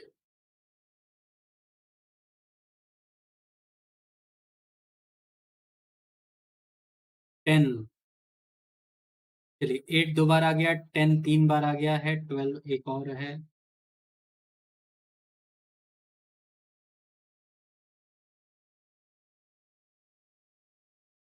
तो 10 है, n इज टू 5 से 1। चलिए सबका 10 आ रहा है, बिल्कुल सही है। नंबर ऑफ स्पेक्ट्रल लाइंस आएंगी आपकी 10। ठीक है, 9, 9 नहीं आएगा भाई। ठीक है, 9 नहीं आएगा। क्लियर? कोशिश करिएगा, सबको 10 मिलेगा। 11, 11 भी नहीं होगा। ठीक है, 10 इज द करेक्ट आंसर। ठीक है, कैसे? कैसे? एक जनरल सा फॉर्मूला है, number of spectral lines, number of spectral lines, ठीक है, इज इक्वल्स टू होता है n इंटू n माइनस 1/2। ठीक है, लेकिन इसको अप्लाई तभी करना है जब कुछ कंडीशंस दी गई हों। ठीक है, अपने मन से कहीं पे भी अप्लाई मत कर दीजिएगा। ठीक है, n is equal, sorry, number of spectral line is equals to n into n minus 1/2। तो n की वैल्यू अगर आप 5 पुट करेंगे तो 5 into 5 minus 1 that is 4 divided by 2। तो 4 डिवाइडेड बाई 2 कितना होगा? 2। तो इज इक्वल्स टू 10 आ जाए। ठीक है, क्लियर? सिंपल सा फॉर्मूला है, आप कहीं पे भी पुट करिए। n इज टू 4 है, 4 इंटू 3 डिवाइडेड बाई 2 कितना आएगा? 6 आएगा। देखिए 6 आ रहा है। ठीक है, इसी तरह आप 3 पुट करिए, 2 पुट करिए, आपको आंसर मिल जाएगा। ठीक है, number of spectral lines n is equals to n into n minus 1/2। ये कब लगाना है? ठीक है, पहली चीज, जब ये हाइड्रोजन स्पीशीज हो, हाइड्रोजन। ठीक है, कुछ लोग इसको एक्साइटेड हाइड्रोजन भी बोलते हैं, एक्साइटेड हाइड्रोजन। ठीक है, दिस इज वेरी इंपॉर्टेंट, किसी और के लिए मत लगा दीजिएगा। ठीक, उस केस में अलग हो सकता है, आपसे पूछा नहीं जाएगा, लेकिन ये कंडीशन फुलफिल होनी चाहिए। ठीक है, दूसरी चीज, दूसरी चीज, जब जब ट्रांजिशन जब ट्रांजिशन कहाँ से हो रहा हो? हायर से, हायर से n इजिकल्स टू 1 तक हो रहा हो, तभी ये फॉर्मूला लगेगा। ठीक है, हायर से n इजिकल्स टू 1 तक। देखिए यहाँ पे हमने जितने भी ट्रांजिशन किए हैं, कहाँ से कहाँ तक किए हैं? हायर से n इजिकल्स टू 1, हायर से n इजिकल्स टू 1। ठीक है, फॉर्मूला कैसे बनाया गया होगा सर? जनरलाइज कर दिया, जनरलाइज कर दिया उसको। n इजिकल्स टू 4 से n इजिकल्स टू 1। ठीक, क्लियर? 5 से 1, तभी लगेगा ये। ठीक है, तभी लगेगा, नहीं तो नहीं। ठीक है, जनरलाइजेशन होता है टर्म, अगर आप स्टैटिस्टिक्स पढ़ते होंगे तो उसमें किया जाता है ये, ठीक है? इतना से इतने में इतना, तो उतने में उतना हो रहा है, फिर n के लिए निकाल देंगे, ठीक है? इस तरह से। क्लियर? लेकिन लेकिन ऐसा नहीं है कि यहाँ पे आपकी दुनिया खत्म हो जाती है। अगर आपसे पूछा गया कि n=4 से n=2 तक में कितना स्पेक्ट्रल लाइन मिलेगा, ठीक है? तो उसमें आप कैसे करेंगे? कितनी नंबर ऑफ स्पेक्ट्रल लाइन्स होंगी, ठीक है? If if transition if transition, ठीक है, takes place from higher energy state to lower energy state which is not equal to 1, ठीक है? n नॉट इक्वल टू 1 यानी कि 2 हो सकता है, 3 हो सकता है। लोअर से हायर के लिए वो एब्जॉर्प्शन हो जाएगा ना, हम अभी एमिशन की बात कर रहे हैं, अमन सर, ठीक है? ध्यान दीजिए। अगर ऐसा हो रहा है, उस केस में हाइड्रोजन या हाइड्रोजन लाइक स्पीशीज के लिए क्या फॉर्मूला होगा? n=n2 - n1 divided by n2 - n1 plus 1 divided by 2,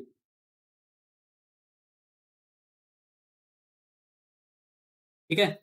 यानी कि ये हमारा n2 है, ये हमारा n1 है, इनके बीच में कितनी स्पेक्ट्रल लाइंस होंगी, वो किस फॉर्मूले से डिराइव होगा? n2 - n1 into n2 - n1 plus 1 divided by 2। Applicable eight which condition? जब n=1 नहीं है तब, ठीक है? n1=1 नहीं है तब, ठीक है? यानी कि वो अभी भी एक्साइटेड स्टेट में ही है, ठीक है? उसी केस में हम अप्लाई करेंगे। This is in still in excited state, still in excited state, ठीक है? क्योंकि वो 1 तक नहीं पहुंच पा रहा है, ठीक है? n2 - n1, ये फॉर्मूला एमिशन से स्पेक्ट्रल लाइन के लिए है ना? बिल्कुल वही है, एमिशन के लिए ही है। अभी तक हमने एब्जॉर्प्शन का नहीं देखा है, ठीक है? एब्जॉर्प्शन के केस में डिफरेंट हो जाता है चीजें, ठीक?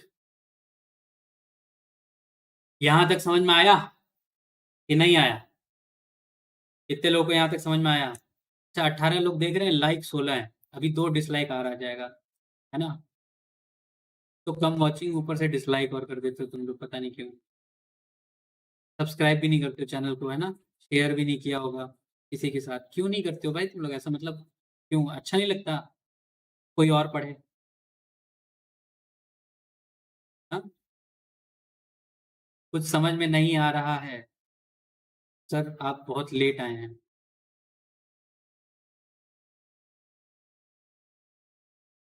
तो 3:30 बजे आना था, आप 4:45 बजे आ रहे हैं, तो आप क्या उम्मीद करते हैं सर कि आपको समझ में आएगा? देखिए, मेरे बोलते ही डिसलाइक आ गया, एकदम कंपलसरी है वो तो आना, ठीक है? क्लियर? तो ये एक्साइटेड स्टेट में जब भी रहेगा, ग्राउंड स्टेट तक ना आ पाए, तो उस केस में नंबर ऑफ स्पेक्ट्रल लाइंस होंगी n2 - n1 into n2 - n1 plus 1 divided by 2, ठीक? क्लियर? अब बात करते हैं सेकंड केस की, जो कि है हमारा एब्जॉर्प्शन, ठीक है? Number of spectral lines for absorption spectrum, ठीक है? चलिए, तो एब्जॉर्प्शन के लिए देखना है हमें, हम लाइक किए हैं अभी, आपने लाइक किया, किसी एक ने डिसलाइक मार दिया है, ठीक है? चलिए, तो number of spectral lines for absorption spectrum किस तरह से निकालेंगे? कंसेप्ट वही है कि भाई हमने n=1 से n=2 तक लेके गए, ठीक? तो अब एब्जॉर्प्शन करना है अगर, तो इलेक्ट्रॉन कहाँ होना चाहिए? लोअर एनर्जी स्टेट में होना चाहिए, यानी कि इलेक्ट्रॉन कहाँ है, यहाँ है।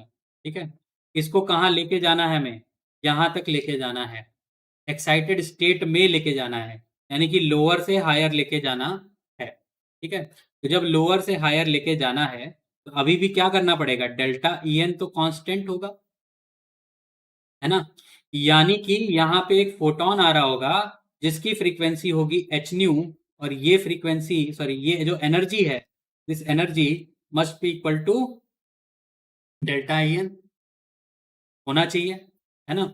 और ये जो फ्रीक्वेंसी है, क्योंकि इसने एब्जॉर्ब की है, तो वही उसमें से मिसिंग होगी, होगी कि नहीं होगी, वही उसमें से मिसिंग होगी, वो पर्टिकुलर फ्रीक्वेंसी जो है वो मिसिंग होगी।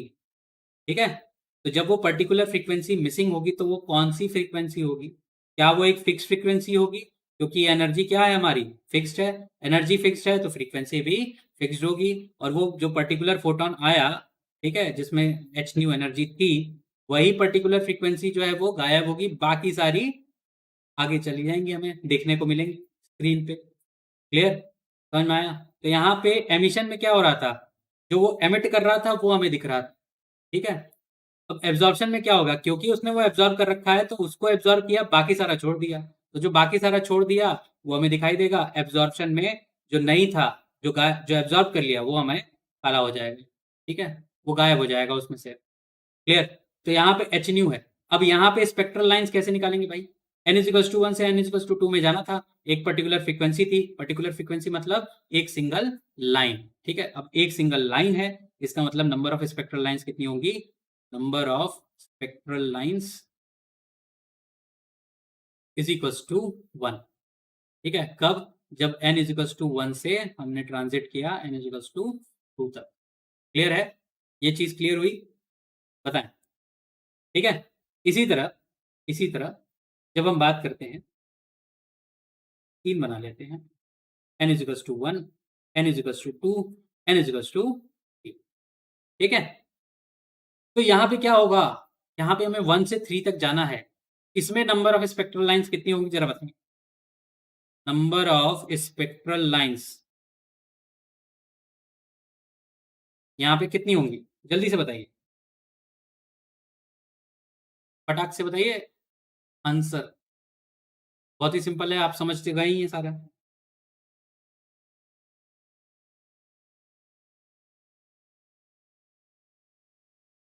11, अरे हाँ 11 भाई,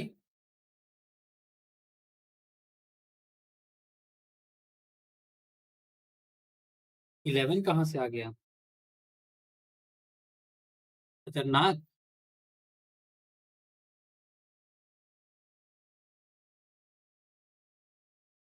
तीन, दो, तीन, तीन, चले फिर से वही सारी चीजें हैं। देखिए अब हमें उल्टा कर देना, बस एन इजिकल्स टू वन से एन इजिकल्स टू थ्री तक जाना है, एक स्पेक्ट्रल लाइन तो यही हो गई। ठीक है, दूसरी हमारी एन इजिकल्स टू वन से एन इजिकल्स टू टू तक जाएगी। ठीक है, और फिर टू से थ्री जानी चाहिए। ठीक है कि नहीं, सिंपल सा कंसेप्ट है ये, एक सिंपल सा कंसेप्ट है कि नहीं है, बताओ। अगर ऐसा है, फोर फोर फोर फोर, अरे बाप रे बाप, देखिए यहाँ पे ये जो स्पेक्ट्रल लाइन है ये वाली, ये नहीं मिलेगी, बस ये वाली मिलेगी। ठीक है, ये वाली स्पेक्ट्रल लाइन नहीं मिलेगी। ठीक है, द रीजन बीइंग, एमिशन में हम क्या कर रहे थे, एमिशन में हम कर रहे थे हायर एनर्जी स्टेट से उसको लोअर एनर्जी स्टेट तक ला रहे थे। ठीक है, जब हायर एनर्जी स्टेट से लोअर एनर्जी स्टेट तक आना होता है, ठीक, इंसान खुद ही कूद सकता है, इलेक्ट्रॉन भी खुद कूद सकता है। ठीक है, मतलब उसकी जैसी मर्जी, उसको डायरेक्ट छलांग मारनी हो डायरेक्ट छलांग मारेगा, सीढ़ी उतर के आनी होगी तो सीढ़ी उतर के आएगा, है ना। लेकिन जब आपको ऊपर चढ़ना होता है तो क्या आप छलांग मार के पहुंच जाएंगे, है ना, छलांग मार के पहुंच तो जाएंगे। ठीक, चलिए, सॉरी सर टाइपिंग एक के एक्सेप्ट यार हो गया था, कोई दिक्कत नहीं। लेकिन यहाँ पे ध्यान देने वाली बात यह है कि हम बार बार री एक्साइट नहीं कर सकते। ठीक है, याद रखिए, री excitation re sorry re excitation of electron is not possible, is not possible, ठीक है, is not possible. The reason being, जितना हम देखे, जैसे यहां से इसको उठा के हम यहां तक तो ले आए, लेकिन इसके ऊपर उठाना था तो हमें क्या करना पड़ेगा, उसको री एक्साइट करना पड़ेगा कि नहीं, फिर से एक्साइट, फिर से थोड़ी सी एनर्जी देनी पड़ेगी। तो जितने देर में हम उसको एनर्जी देने देने वाले होंगे, उतने देर में वो वापस घूम के इधर आ जाएगा ग्राउंड स्टेट में। तो क्या हम उसको री एक्साइट कर पाएंगे? बिल्कुल नहीं कर पाएंगे। क्लियर है? री excitation of electron is not possible. एक बार में जितना चढ़ गया चढ़ गया, ठीक है, एक बार में जितना चढ़ना था चढ़ गया, उसके बाद आप उसको उसके आगे नहीं भेज पाएंगे। क्लियर है? तो यहां पे नंबर ऑफ स्पेक्ट्रल लाइंस कितनी मिलेंगी? 2। यहां पे spectral number of spectral lines कितनी मिलेंगी? 2।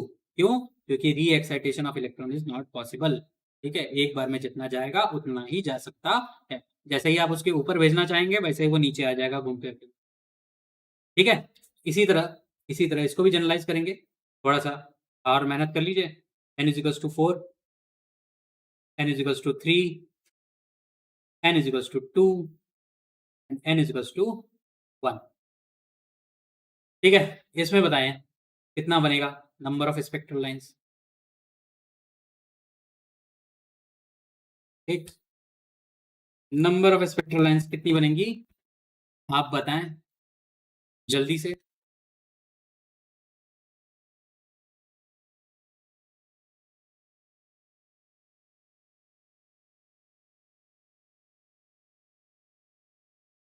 दो, इसमें भी दो,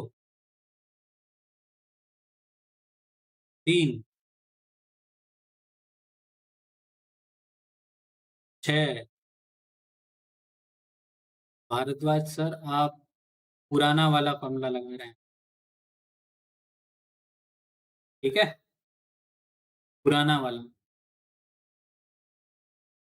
5, 3,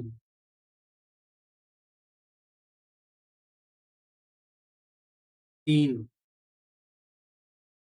अच्छा, कितने लोग ऐसे हैं जिन्होंने n इज टू 2 से n इज टू 3 तक भी भेजा है इलेक्ट्रॉन को? जरा बताएं हमें, कोई है क्या ऐसे? याद रखिए, यहाँ पे क्या हो सकता है, या तो n से 1 से लेके 4 तक जाएगा, या तो 3 तक जाएगा, या तो 2 तक जाएगा। इसके ऊपर नॉट पॉसिबल, इसके ऊपर नॉट पॉसिबल। ठीक है, ठीक, 3 इज करेक्ट, बिल्कुल सही। 1, 2, 3। नंबर ऑफ स्पेक्ट्रल लाइन कितनी आ गई? 3। याद रखिए, जितना ज़्यादा हायर स्टेट तक पहुंचाना हो उसमें से एक माइनस कर दीजिए। ठीक है, तो n2 -1 कर देंगे अगर, n की वैल्यू वही आएगी, नंबर ऑफ स्पेक्ट्रल लाइंस उतनी ही आएगी।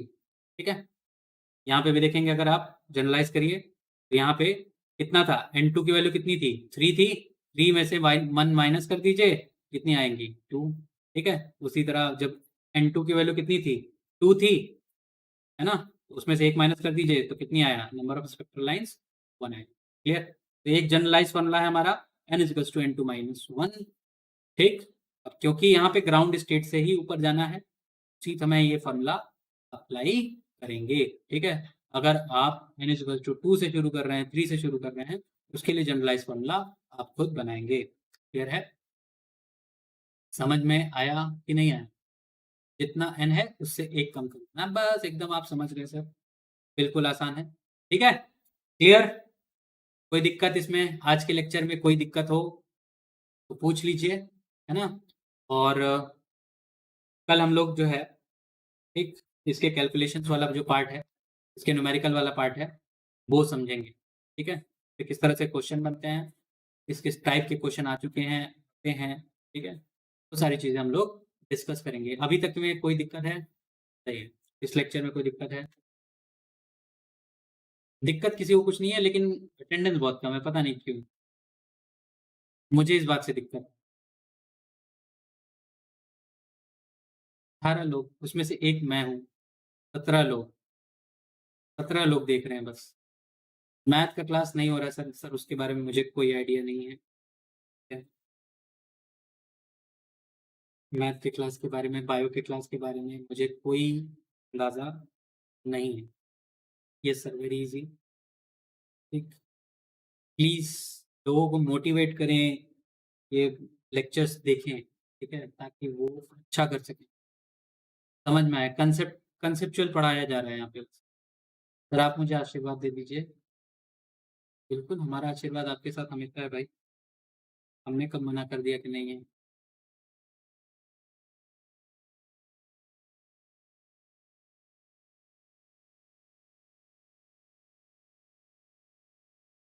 ठीक है? चलिए, तो आज का लेक्चर हम लोग यहीं पे क्लोज़ करते हैं। प्लीज़ अपने साथ में क्लास में वैसे पूरा स्टूडेंट भरे होते हैं, यहाँ पर नहीं है। नहीं, ऐसा क्यों? यही तो हम भी सोच रहे हैं सर कि ऐसा क्यों नहीं हो रहा है, कि क्लास में इतने सारे स्टूडेंट थे और यहाँ पे 18 लोग और 20 लोग देखने आते हैं। ठीक है? पता नहीं क्यों? चलिए, तो यहाँ पे हमारा जो लेक्चर था आज का वो खत्म होता है। कल हम लोग कैलकुलेशन वाले हिस्से के ऊपर देखेंगे, ठीक है? उसमें किस तरह से क्वेश्चन्स आते हैं, किस तरह से क्वेश्चन बनते हैं, ठीक है? वो सारी चीज़ें, ठीक? और फिर आगे हम लोग बढ़ जाएँगे अपने एटॉमिक स्ट्रक्चर में, डी ब्रॉय और हाइजेनबर्ग अनसर्टेनिटी प्रिंसिपल, फिर बाकी सारी चीज़ें सब लोग देखना शुरू करेंगे। क्लियर है? कोई दिक्कत आज की क्लास में? अगर आपको होती है तो प्लीज़ व्हाट्सएप, ठीक है? व्हाट्सएप नंबर है ही आपके पास, व्हाट्सएप कर दीजिएगा, मैं आपको बता दूँगा। क्लियर? चलिए, धन्यवाद बहुत-बहुत इतना पेशेंस रखने के लिए। चलिए।